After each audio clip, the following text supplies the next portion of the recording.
Hello friends, welcome back to my channel. Friends, इस video में मैं कुछ टॉपिक्स पर बात करने वाला हूं जो बहुत ही इम्पॉर्टेंट है। बहुत से लोग इन बातों को लेके परेशान हैं। कई लोगों का रिजल्ट जहां पर दिखा रहा है कि आपको ये कॉलेज मिला हुआ है, उनको वहां पर फ्लोट का ऑप्शन नहीं आया है।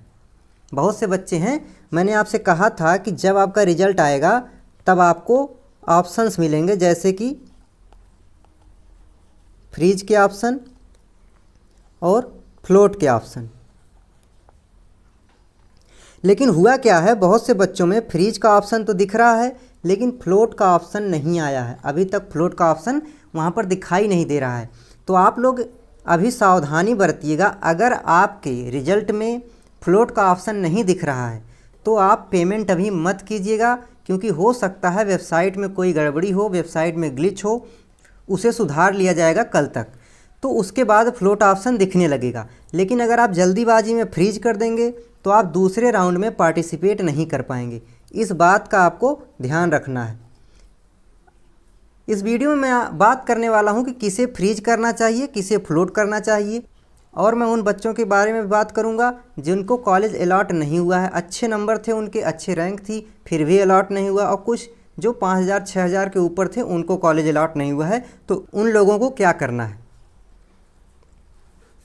अलॉटमेंट लेटर कैसे डाउनलोड करना है, कैसे क्या करना, वो सारी बातें मैंने बता रखी हैं, इसलिए उस पर बात नहीं करेंगे। हम इसमें बात करेंगे कि फ्रीज और फ्लोट किसे करना है। और एक ऑप्शन अभी दिखा रहा है, एक ऑप्शन और दिखा रहा है डिक्लाइन का, या विदड्रॉ लिखा गया है, वहाँ पर विदड्रॉ लिखा गया है। इस तरीके से विदड्रॉ लिखा गया है। तो आपको समझना है कि ये ऑप्शन जो दिए गए हैं ये सारे क्या हैं, इनका मतलब क्या है, ताकि आप सही चॉइस कर सकें। तो चलिए हम बात कर लेते हैं। अगर मैं बात करूं फ्रीज का, देखिए फ्रीज ऑप्शन उनके लिए है कि आपने कॉलेज को एक्सेप्ट किया और फ्रीज कर दिया, मतलब आपको कॉलेज भी पसंद है, कोर्स भी पसंद है, और अब आप दूसरे राउंड में पार्टिसिपेट नहीं करना चाहते हैं। तो अगर आप पार्टिसिपेट नहीं करना चाहते हैं, जैसे कि मान लीजिए आपने पहले नंबर पर KGMU डाल रखा था, आपको KGMU मिल गया, जो कोर्स पहले पे डाल रखा था वही मिल गया, और अब आपको कोर्स पसंद है, कॉलेज तो अच्छा ही है, तो आपको दूसरे राउंड में जाने की कोई ज़रूरत नहीं है, आप फ्रीज कर सकते हैं। मतलब आपको एकदम कन्फर्म होना चाहिए कि अब यही कोर्स और कॉलेज मुझे करना है, मुझे अच्छा लग रहा है, तो आप फ्रीज करके 19,000 का पेमेंट कर दीजिए। लेकिन फ्लोट ऑप्शन कौन चूज करेगा?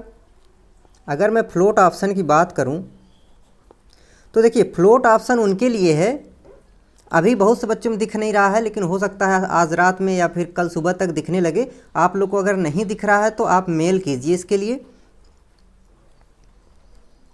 जो हेल्पलाइन के लिए मेल दिया गया है उस पर मेल कर सकते हैं आप। और मैं कहूँगा कि आप अगर आपको नहीं दिख रहा तो मेल ज़रूर करिए, ताकि उनको इस बात का पता चलना चाहिए कि फ्लोट ऑप्शन नहीं दिख रहा है।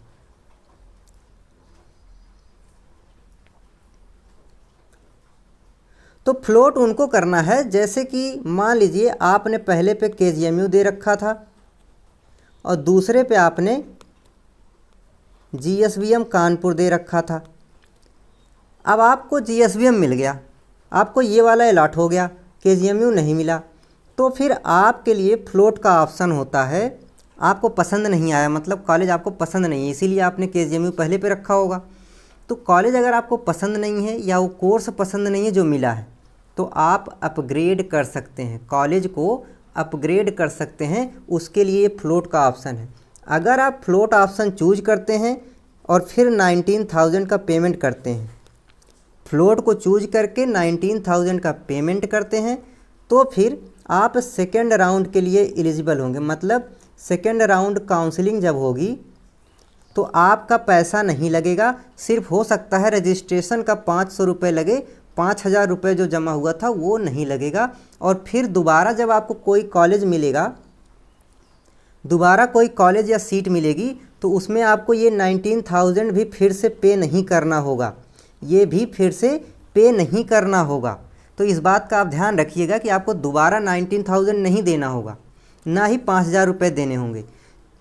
इसलिए अगर आपको कॉलेज नहीं पसंद है या कोर्स नहीं पसंद है तो आप तुरंत फ्लोट का ऑप्शन चूज कीजिएगा। मेरा रिकमेंडेशन यही रहेगा कि अगर आपको ज़रा सा भी शंका है कि अभी आप बदल सकते हैं, कोर्स को बदलने के चांसेस हैं, तो फ्लोट ऑप्शन चूज कीजिएगा, नहीं तो पैसा डूब जाएगा आपका। दूसरी चीज़ ये है कि अगर मान लीजिए आपने काउंसलिंग कराया, फ्लोट ऑप्शन चूज किया और फिर सेकंड में आप गए, सेकंड राउंड में आपको कॉलेज मिल गया, सेकंड राउंड में आपको जो कॉलेज आपने भरा था वो मिल गया, फिर से दोबारा आपको कॉलेज अलॉट हो गया, तो फिर क्या आपकी पुरानी सीट वैलिड होगी? जी नहीं। पुरानी वाली जो सीट है, फर्स्ट वाला अलॉटमेंट जो था आपका, वो तुरंत जैसे ही आपको दूसरी सीट मिलेगी वो वाला रद्द हो जाएगा, वो कैंसिल हो जाएगा। मतलब अगर सेकेंड राउंड में आप काउंसलिंग करवाते हैं और आपको कॉलेज मिल जाता है तो आपको हर हाल में, हर कीमत पे सेकेंड राउंड वाले कॉलेज में ही एडमिशन लेना होगा। ये बात भी आप ध्यान रखिएगा। फिर आपके पास चॉइस नहीं होगी कि मैं पहला वाला ही रखूँगा, दूसरा वाला नहीं लूँगा, ये ऑप्शन ख़त्म हो जाएगा। आपको हर हाल में सेकेंड में ही लेना पड़ेगा, सेकेंड राउंड वाले कॉलेज में लेना पड़ेगा, नहीं तो आपकी सीट भी जाएगी और पैसा भी जाएगा। तो ऐसी गलती मत कीजिएगा। अब मैं तीसरी बात कर लेता हूँ डिक्लाइन की। कुछ बच्चों को जैसे कि मान लीजिए बहुत ही ख़राब कॉलेज और बहुत ही ख़राब कोर्स मिल गया, अब वो सोच रहे हैं मैं अपना 19,000 इसमें फंसाना नहीं चाहता हूँ, मैं 19,000 फंसाना नहीं चाहता हूँ और उतनी दूर जाके कॉलेज में एडमिशन नहीं लेना चाहता हूँ। तो उनके लिए डिक्लाइन का ऑप्शन है, आप डिक्लाइन और विथड्रॉ कर सकते हैं। मतलब आपको पसंद नहीं आया और अब आप एडमिशन नहीं लेंगे, तो ये उनके लिए है जो एडमिशन नहीं लेना चाहते हैं, जिनको कॉलेज मिल गया है और वे लोग एडमिशन ही नहीं लेना चाहते हैं, बहुत दूर कॉलेज मिल गया है या बहुत ख़राब जगह पर मिल गया है, तो आप डिक्लाइन कर सकते हैं। आपको 19,000 पेमेंट करने की कोई ज़रूरत वहाँ पर नहीं होगी। तो फ्रेंड्स, मैंने इस वीडियो में आपको फ्रीज़, फ्लोट और डिक्लाइन के बारे में बता दिया है। फ्रीज़ वही लोग करेंगे जिनको कॉलेज पसंद है, अब वो कॉलेज बदलना नहीं चाहते हैं या कोर्स बदलना नहीं चाहते हैं।